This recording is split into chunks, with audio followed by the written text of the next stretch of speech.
our very first day of the elk season. It'll be September 8th today, I believe. 7th. Got my good buddy Jared Jerome with me here, and we're back up in elk camp. Checked out a new spot. We are way back here. Corey and I found this spot last year, actually, during our October moose hunt, and it looked really elky, so Jared and I are just hiked in and kind of getting a layout of it. It's early, it's only about 6 o'clock, we got 3 hours till legal light. And we're gonna try and figure where we think they're gonna come down the hill into these cut blocks and feed. And then start ripping some calls here in the next little while.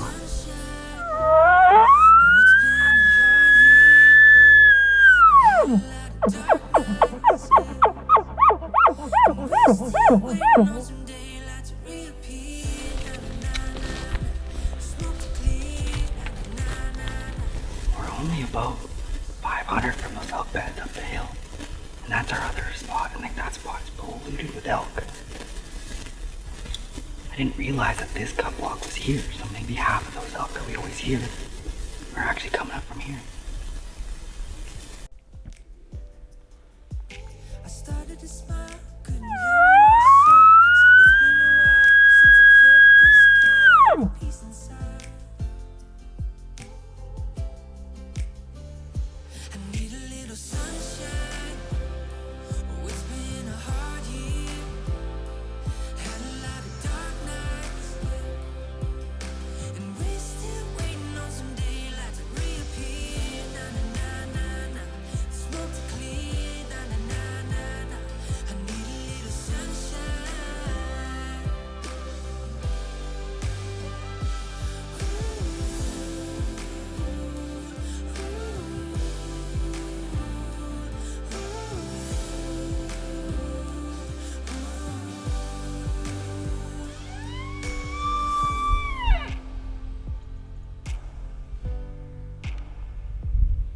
With it being so crazy hot and dry this year, like the bush has no water. Last night, a lot of the spots we went to, they were bone dry. So this morning, we got into a pile of elk. And the reason I wanted to come up here was to actually check out this watering hole that I've known about for a few years. Normally it's not this busy because there's water everywhere in this bush, but there has been a tremendous amount of elk in here in the last little while. We're gonna throw a covert up. We're here for almost 14 days, so I'm gonna throw a covert up on the tree and see what's coming by here. Jeff and his buddy Dwayne are on their way up now, and we'll come in a few days and check it. And if there's elk using this in daylight, somebody's gonna have to sit here. And for me and how well I know this area, I would say that these are all daylight, because these elk are going way down the ridge, and then at night they're there all night, and then they're coming up here in the morning. So I think this would be like a late morning, early afternoon kind of spot. So might be a way to pass some time in the afternoons, but let's throw this up quick.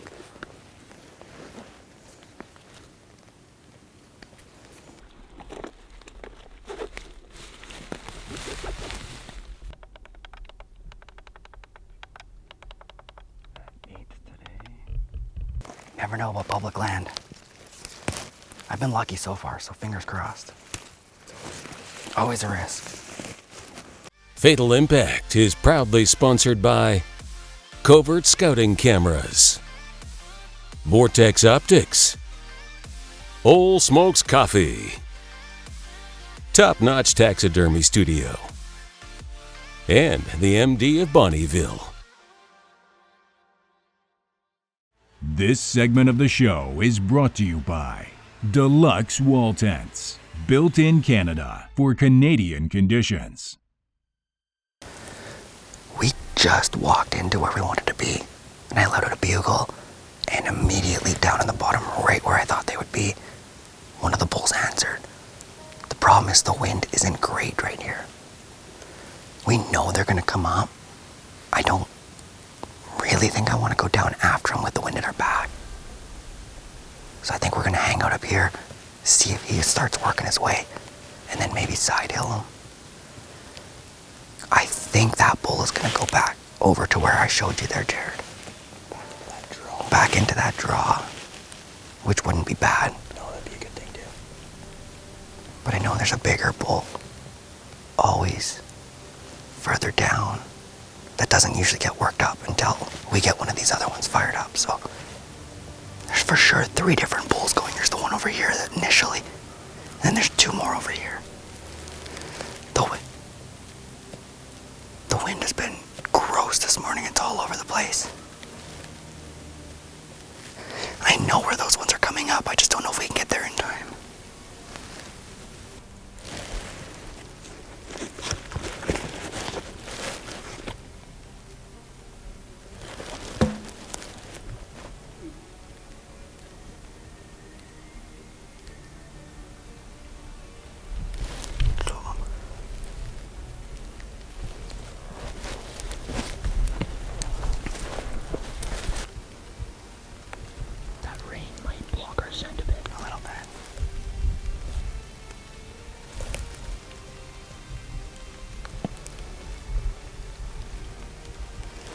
There's only one wind direction in elk hunting, and it's the wrong direction every time.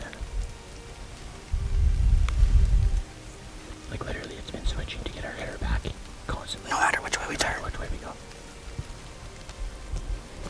We've got a handful of bulls going nuts, but we're being relatively quiet. They're going on their own. I know they want to come up the ridge.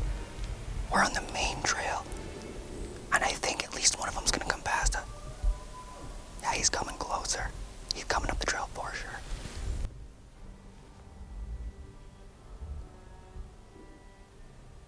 As much as we thought that we were in the right spot, the wind had us pinned down and unable to move in any closer. We listened to those bulls chase each other around less than 150 yards away for over 30 minutes, hoping and praying that they would move our direction up the ridge. They eventually went quiet and likely hit our wind, and it quickly went from a sure thing to another disappointing encounter in the elk woods. You've likely started to notice a pattern in our elk shows over the past several seasons. Typically, we have no issues getting onto screaming bull elk and moving in tight. But the crazy thick forest in this part of the province means that oftentimes we can have a screaming match with a bull at 60 yards or less and never actually lay eyes on him through the brush. Perhaps it's a fault in our calling abilities, or just the reality of chasing educated bull elk on public land. This past season, we decided to head up to elk camp a week earlier to try and capitalize on bulls that aren't as pressured yet and hopefully didn't have as many cows with them. We were met in camp by Jeffrey and his good friend Dwayne, and we were confident that we could fold a few tags on some archery bulls. There was a steady chorus of wolves howling at us. Yep. And now it feels more like we're trying to get back to the vehicle through the tangle of bush before the wolves get us in the dark. That's preferable. Feels more like that than it does like hunting. Kind of a little bit. Right now, we kind of hit the... So we looped way down here so we'd be in the open. This is the... And we ain't in the open. That's our trail. So now it's just press on through this very wet undergrowth.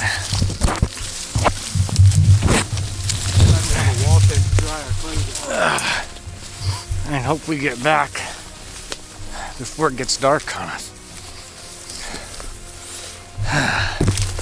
Whoa.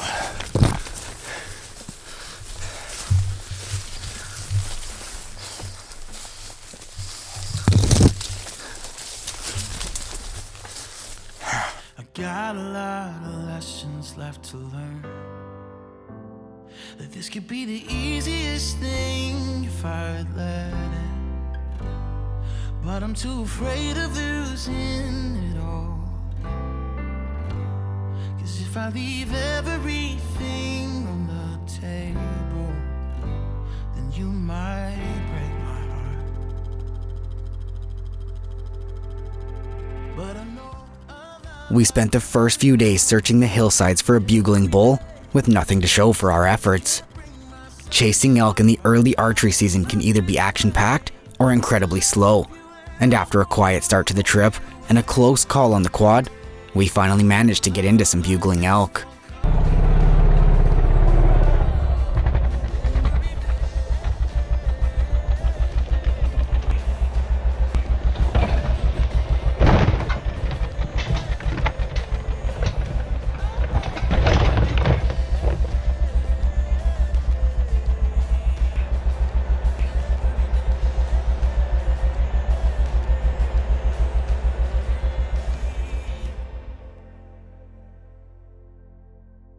Fatal Impact is proudly sponsored by Wood Wheaton Super Center,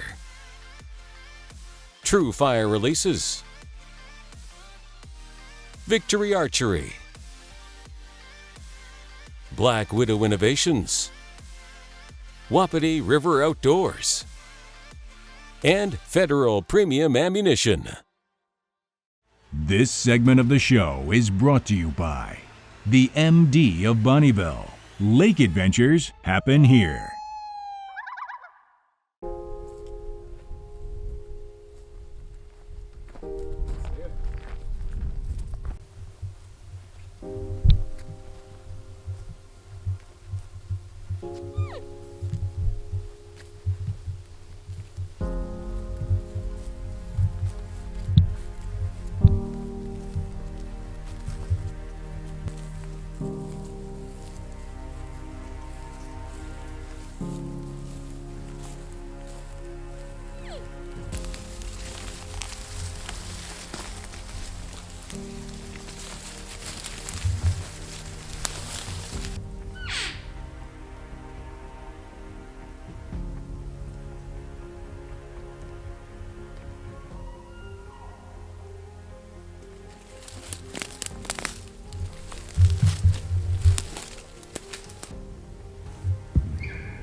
We chased those two bulls up the ridge all morning, never laying eyes on them in the brush. Activity never did pick up for us after that, and Jeff and Dwayne would go home empty. After they had left, Darcy made the trip north to join me in camp for the opener of rifle season. Our good friend Blake Richardson once again gave us the go-ahead to check out one of his hidden little spots, and we had elk bugling the entire hike in. It's always a really long, nasty hike into this spot. And on the way in, there's elk bugling already, which is a perfect sign. We just got dumped on, but the rain stopped, and it actually looks like it's going to be a pretty nice evening. And the elk are bugling, so we're just going to sit and listen a bit to see exactly where they are and decide whether we're going to wait to see if they cross the line here or if we're going to take after them. I'm not sure what the best option is. This is the last night we can hunt in this spot, so hopefully it works.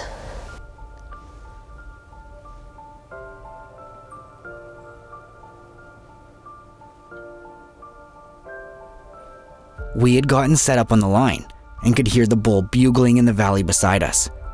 It sounded like they were making their way towards us, so we planned on catching them across the line. Slowly, elk started filtering out of the brush, and we kept creeping our way forward to be in a good position for when he finally stepped out.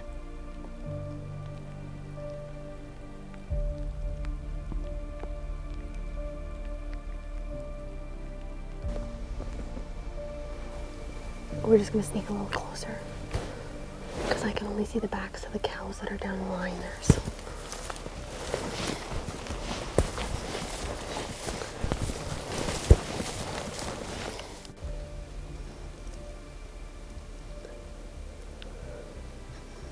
Unless he was already across the line when he bugled at you.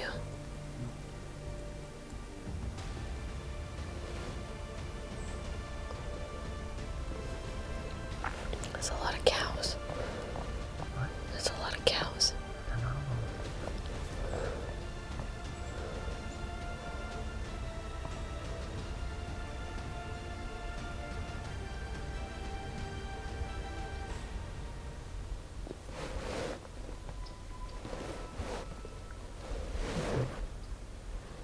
It's not behind us.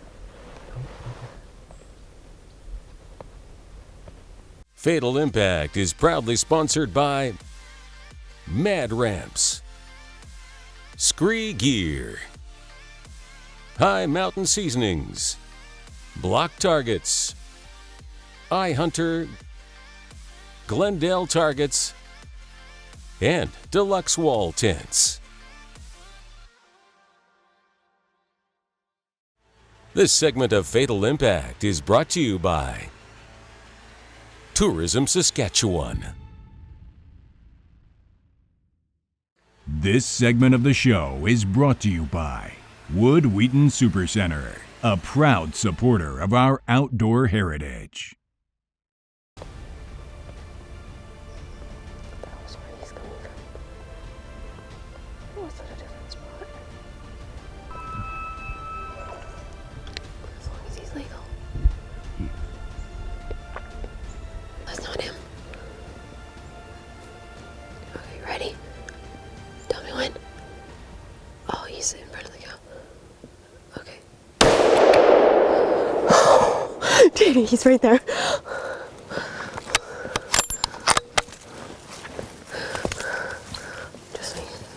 Just in case he gets up.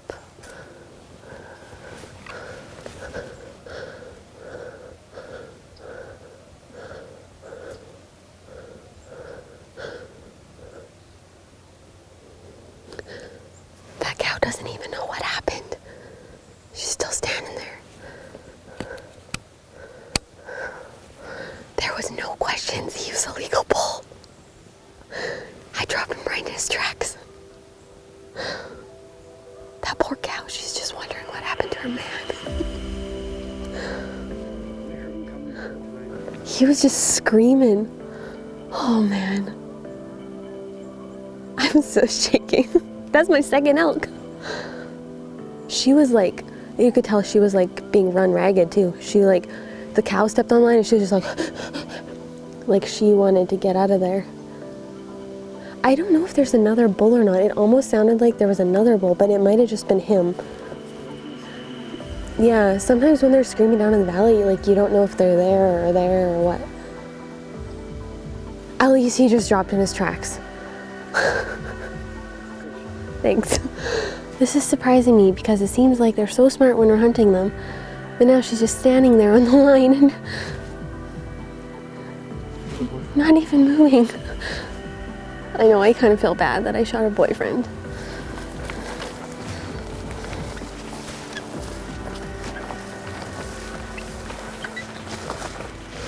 Can't believe she's still standing here. Oh, look how heavy he is. Oh, he's so heavy, Dana. 1, 2, 3, 4, 5. 1, 2, 3, 4, 5. He's a 5x5. What a beautiful elk. He's definitely the herd bull here. That's where my shot went. Thumped him. He didn't go very far at all. Wonder where he walked out. Right here? Where he ran? Right here, probably. Yeah. Yeah, so heavy. Look how thick those bases are. I can't even put my hand around them. Beautiful eye guards. These little couple little sticker things. Nice character. Well, that couldn't have worked out any better.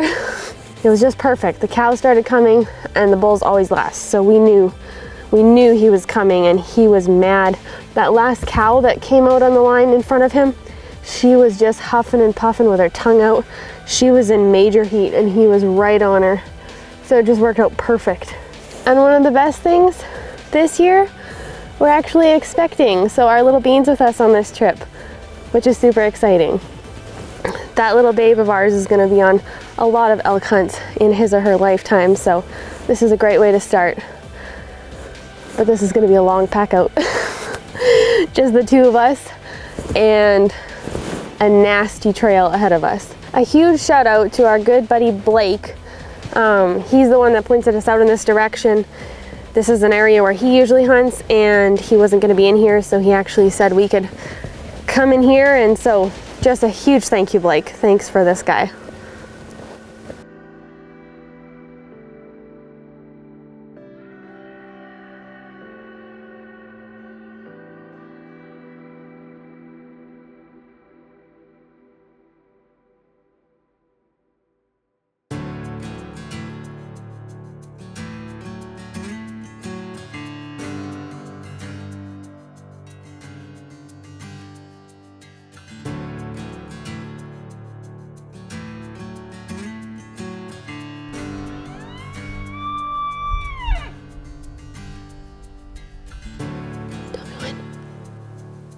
super